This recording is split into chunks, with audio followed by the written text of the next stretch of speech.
Hello, Wargamers. Welcome back. Purple Druid presents Wargame Culture. Today, we have a special treat. We are going to try something new. Today, we have ancient naval battles. We're going to be using Donald Featherstone's Naval Wargames rules with rules that he put together with Tony Bath for ancient ship combat.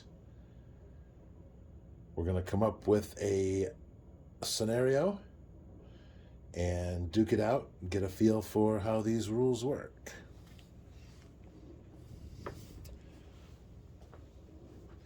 Now this is just going to be a patrol scenario, so what we're going to do is we're going to roll for the wind direction, and then we will roll initiative to see which group of ships gets the weather gauge, and then we'll place the ships on the board edge and see what happens. So what we'll do is the ships will be both upwind of the island, but on opposite sides of the wind direction. So for wind direction, this is north. No, let's do this north. What the heck? We'll do north up. And that's an 8. So it will be to the northwest. That will be our wind direction. And then we'll start, like I said, both ships will start near the edge.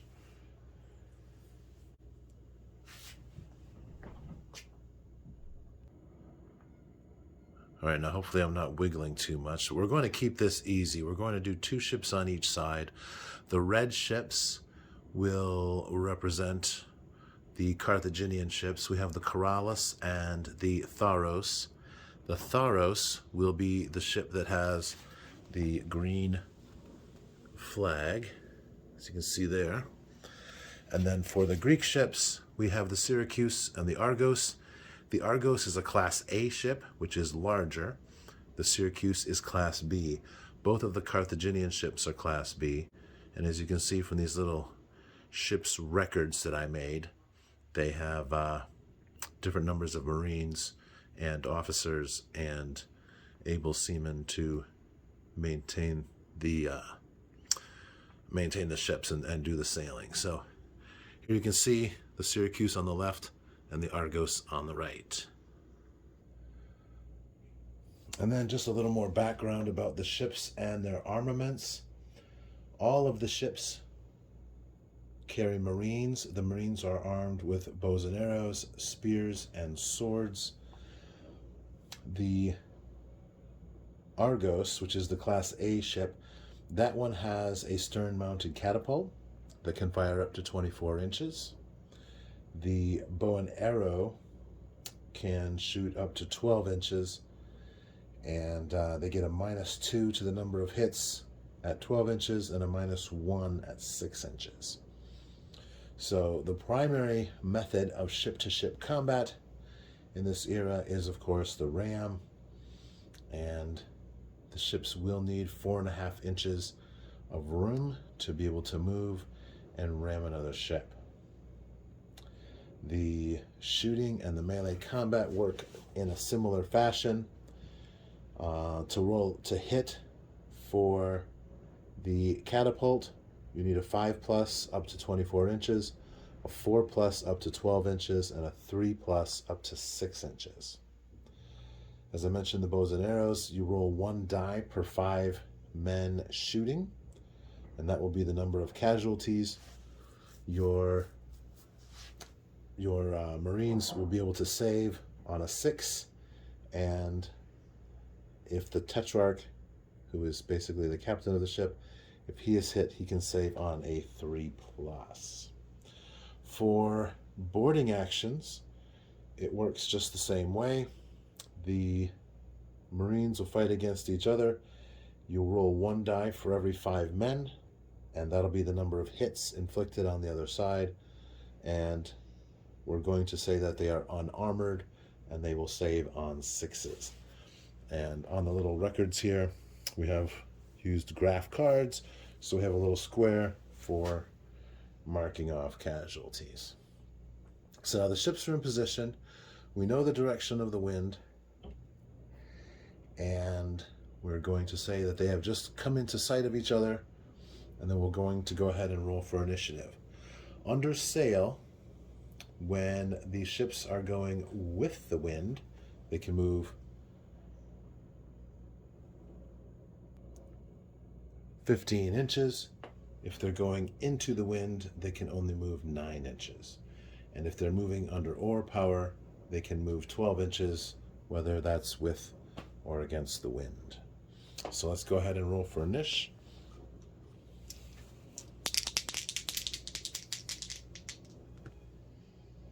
And that's a 4 for the red. So the Carthaginians will go first. And I guess, one last thing is that when it comes to moving, you do need to move 3 inches, and then you can turn up to 45 degrees. So every time you want to make a 45-degree turn, we're going to use this template. And this has been measured off to be 3 inches.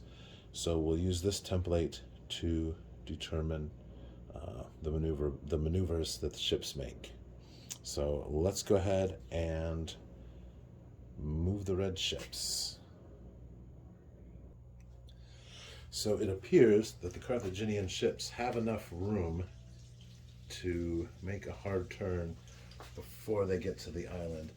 I think if they go around the island, they'll be at a pretty bad disadvantage going against the wind. So let's go ahead and move these. So we'll move up to there and turn up like so.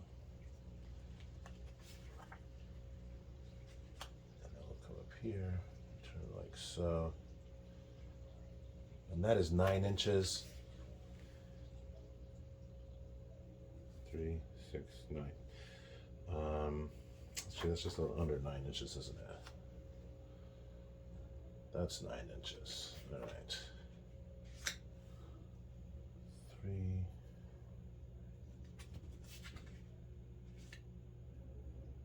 6.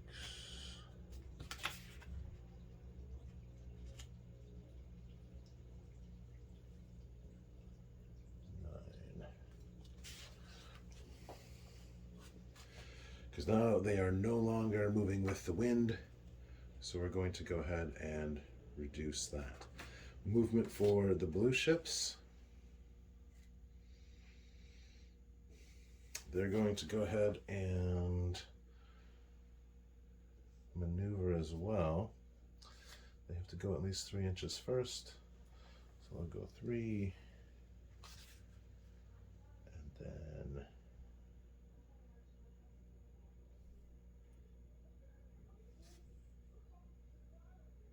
I don't think I'm measuring this right.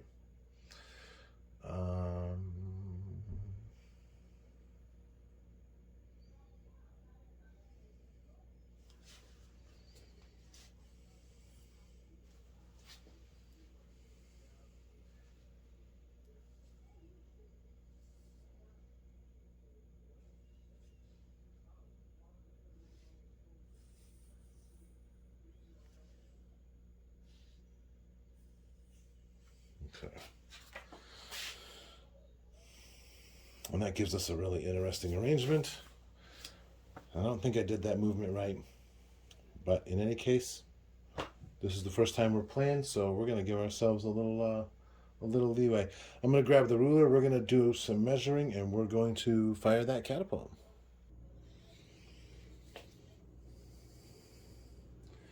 All right, so we are just out of 6-inch range, so that will be 4+ for the catapult to hit, and they are going to go ahead and take a shot at the hull. If they hit the hull, that will put a hole in it, and that'll reduce the speed that the ship is able to move at. And if they're not able to drag a sail across, they will sink in 2 turns. So let's see what happens here. We got a 5, so that's going to be a hit on the hull. And that is the Tharos, which is our ship with a little flag. And so we got one hull hit.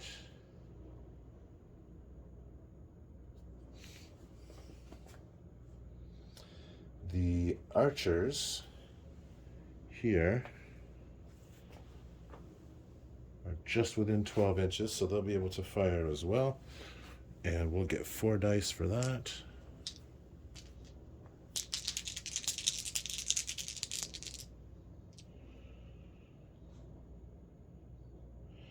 And it's more than 6 inches, but less than 12, so it's going to be a -2 to each die. So we have 12, 10, 8. The other 2 dice get zeroed out. So that'll be 8 casualties on the Tharu.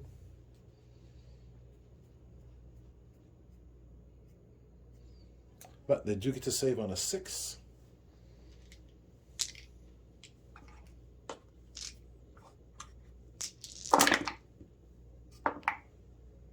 And we don't have any saves. So that'll be the shooting for the Greeks. Now the Carthaginians will also get to fire. And like I said, they're just past 6 inches for both of them, so they'll be at -2. And they will go ahead and all of them will fire their archers at the Argos.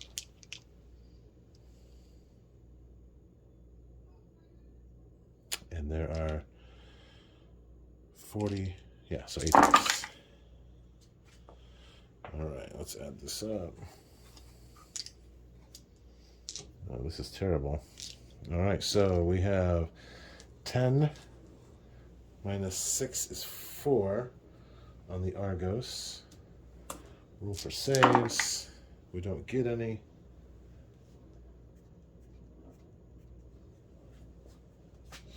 And that'll be the end of our shooting phase. And then we'll go back to movement. We'll roll initiative once more. And that is a tie.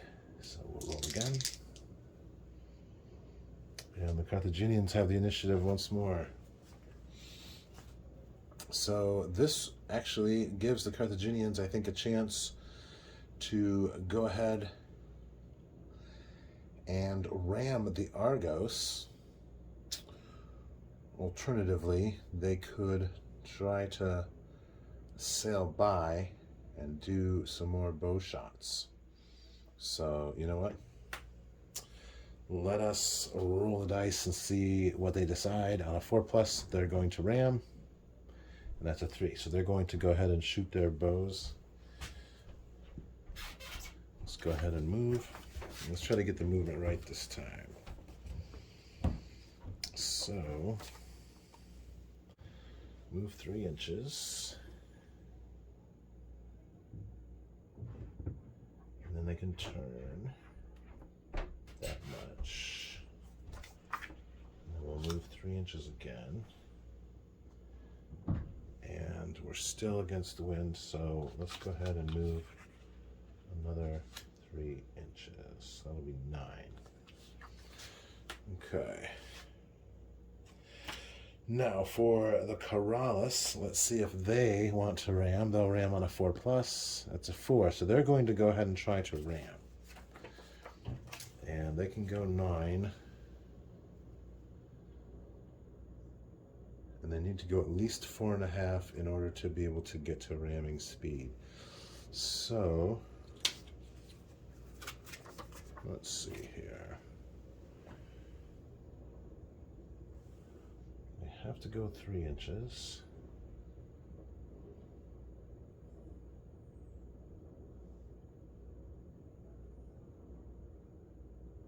And they can turn. They have to go 3 inches this way.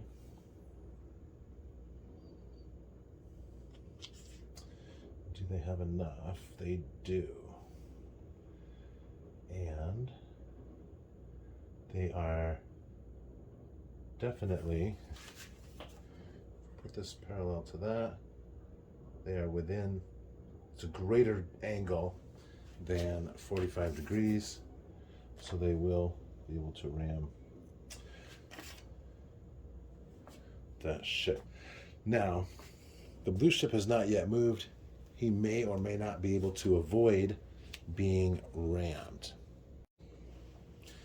Okay, so I did make a boo-boo. This ship will need to roll a 3+ in order to have the sufficient motivation to ram, and they have a 1, so they do not. So that's actually going to miss, and they're going to be carried 1.5 inches past this ship. So that's going to actually put them here, which is a really, really bad place to be. And so the Argos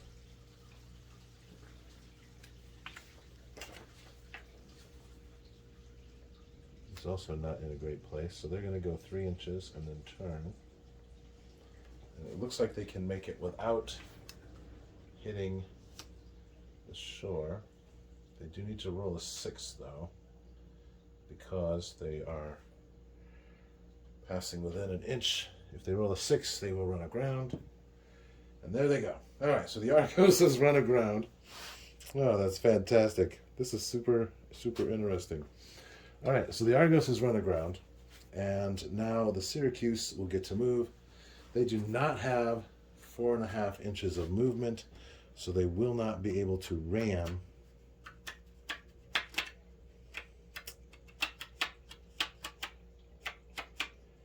that ship. So we are going to rule that they have actually sailed past.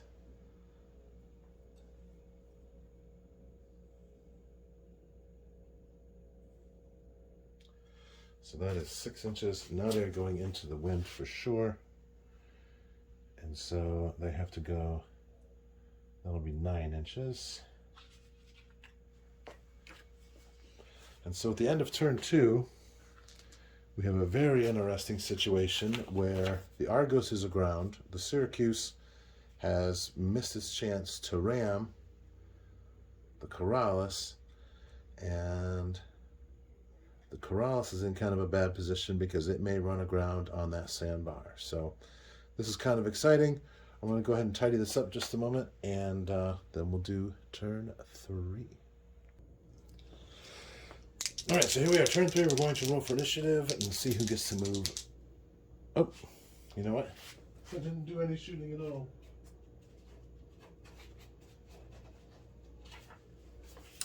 It's still turn 2. The Argos has run aground, so they're not going to be able to shoot. The Syracuse, however, still may shoot. They are within 6 inches of the Tharos, and they still have their full complement, so they'll be able to get 4 dice at -1 per die. So that will be 10, 11, 12. So we're going to have 12 saving throws on the Tharos. If these don't save, this will basically kill the entire Marine complement. So they save 1 out of 6 and 2 out of 12. So, all right, the Tharos is in bad shape.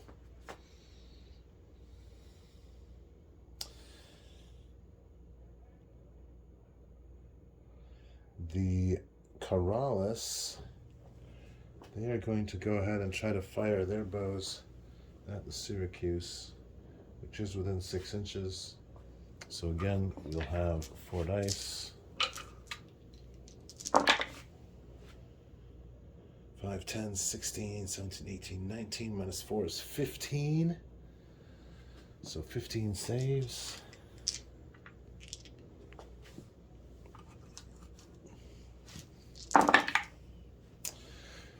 None. None. And none. So 15 casualties on the Syracuse. That is some serious damage. All right. Now we're on turn 3.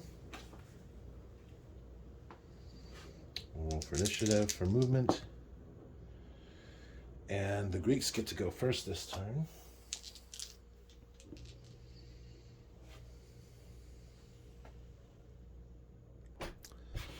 Alright, so the Argos is going to need to roll a 4+ in order to be able to refloat their ship this turn. And they get a 4, so they are able to refloat. So I'm going to move them 1 inch away. And they'll be able to actually get underway next turn. The Syracuse is moving into the wind. It can only move 9 inches. And so it looks like they're going to wind up trying to make a big sweeping turn.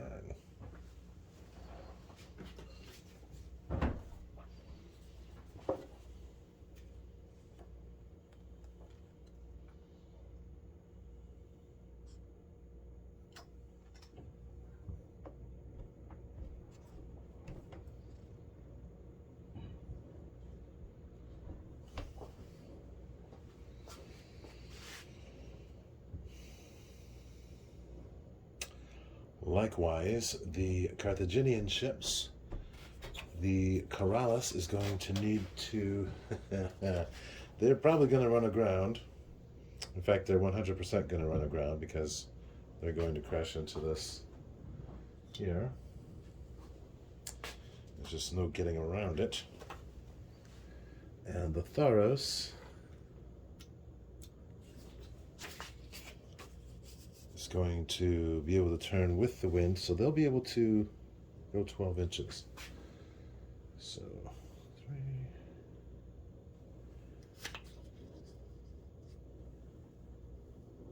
6,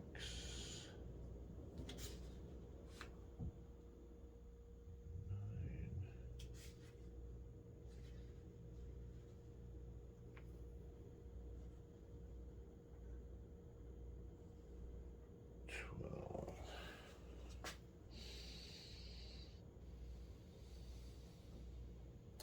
All right, so that's our movement for turn 3. And as for shooting,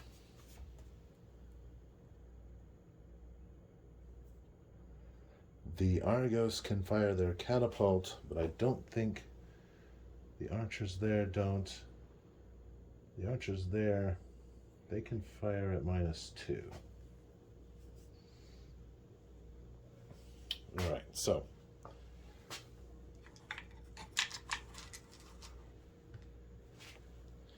the catapult will hit on a 4+. It does not. The archers from the Corrales can fire at -2, so that'll be 8, 6, 4 on the Argos. Saves. Forget the saves. No saves. Okay. And so that'll be it for the shooting for turn 3.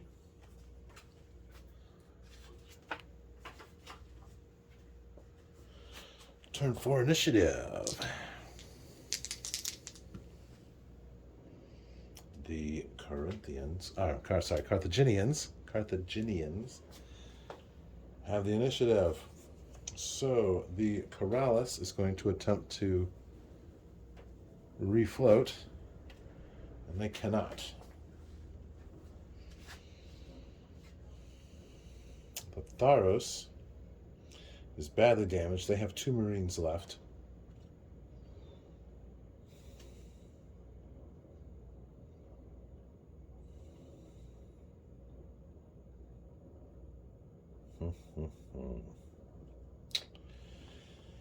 Well, we still have our Tetrarch, so let's see here. We can go 12. Shall we? Let's see what. Should we sail around? Let's sail around.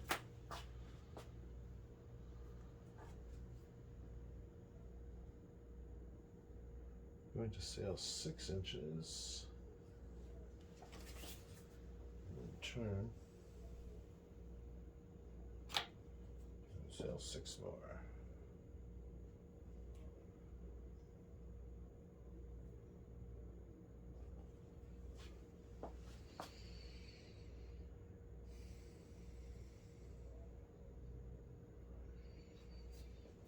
Then, let's get the Greeks.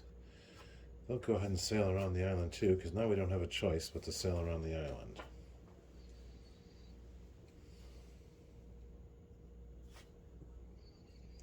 So we're going to sail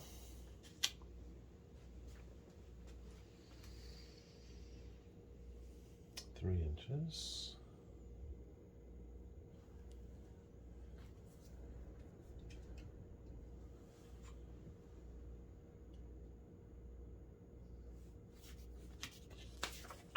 And then 6 inches.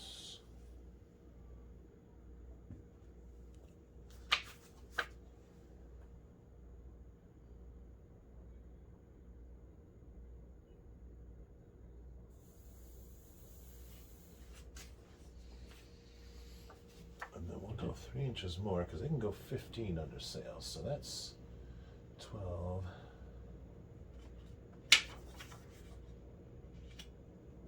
And then up to there.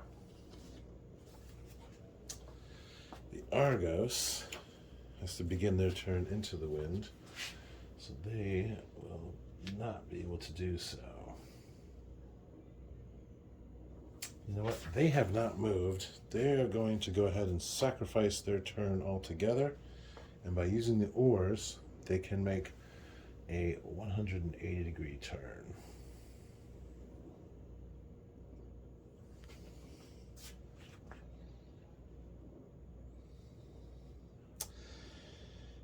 So that is our movement phase.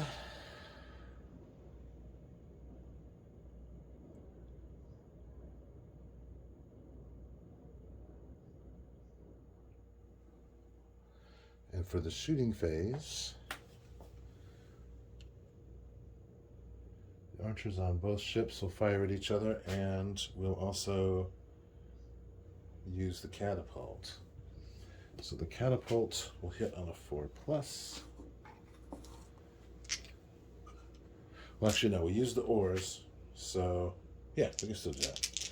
So 4+, that will be a hit.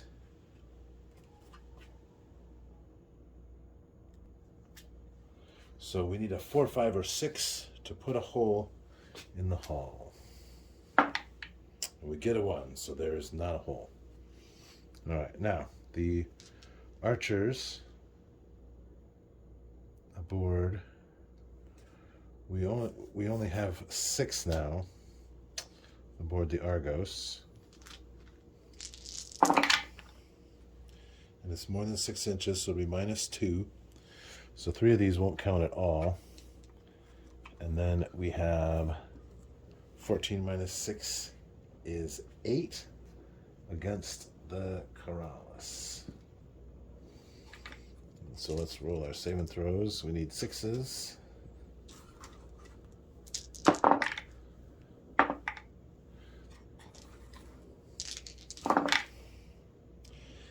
And there are no saves.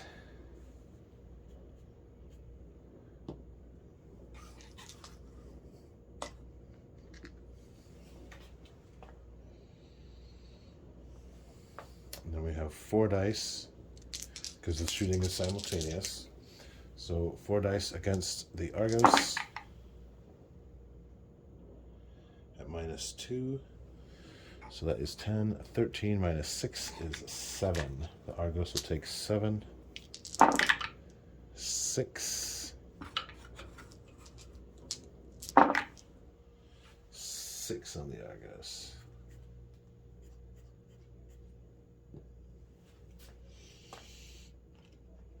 All right.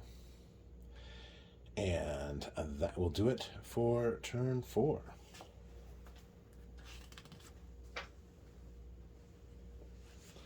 On turn 5,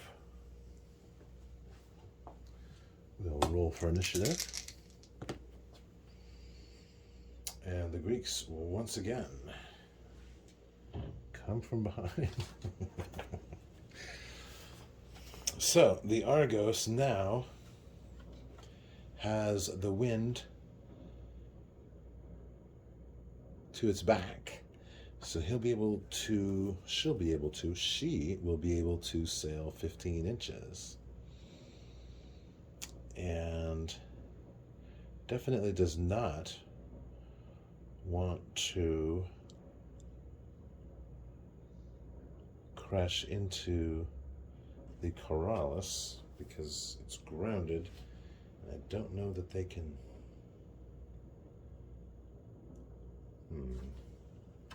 Maybe we can get away with 9. Let's see what happens if we do it this way. So 3 inches, turn. 3 inches.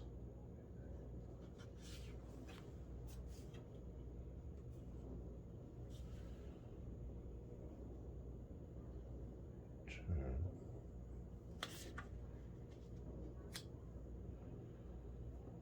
3 inches. Turn.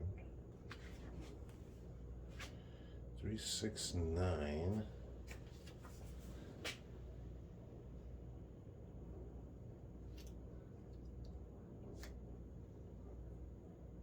12.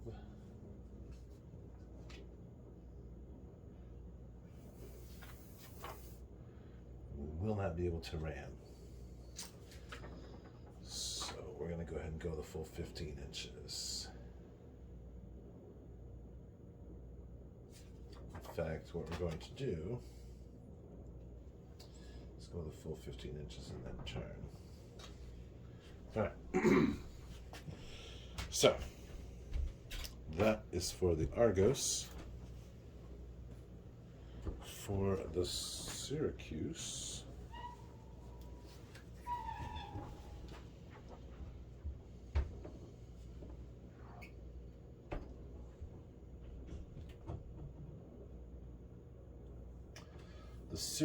will sail 6 and then make a turn. And then 6 more.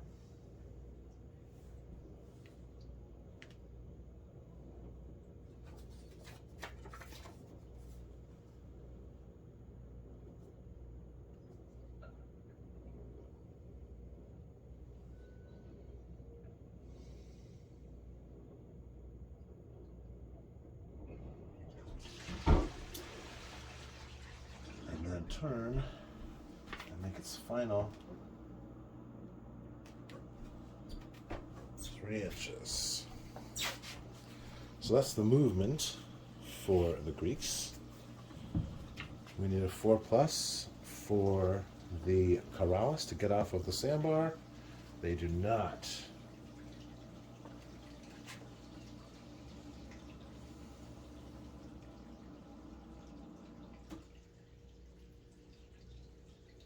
The Tharos only has 2 Marines left, cannot fire any bows. Their only real attack would be a ram. However, they are head-on, basically, to Syracuse. So it is definitely time to see if they can't shoot past and sail around the island. So we can go 9 inches with the Syracuse, or the Corrales. So we're going to go 6.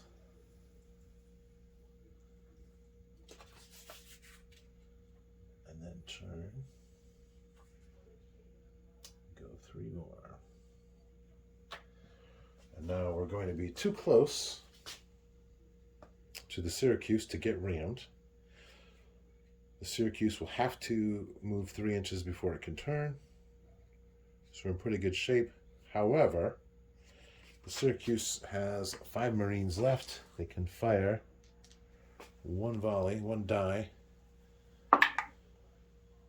at -1, so that's a 0. So there will be no damage to the Corrales. And the Argos is going to fire its catapult. It is now within 6 inches. It will hit on a 3+, going for the hull. That is a hit. On a 4+, we put a hole in it, and there is a hole in the hull of the Corrales.